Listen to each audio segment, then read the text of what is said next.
একবার এক শিষ্য তার গুরুকে জিজ্ঞেস করলেন, গুরুদেব, এই পৃথিবীতে সুখের সন্ধান কোথায়?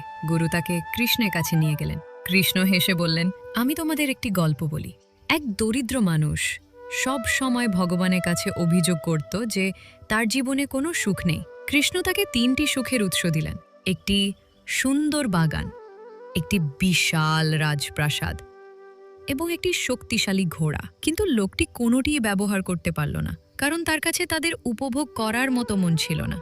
গল্পটি শেষ করে কৃষ্ণ বললেন, সুখ বাইরের কোনো জিনিস নয়, এটি আমাদের মনের শান্তি। যখন আমরা আমাদের মনের ভেতরে শান্তি খুঁজে পাই, তখনই আমরা সত্যিকারের সুখী হই।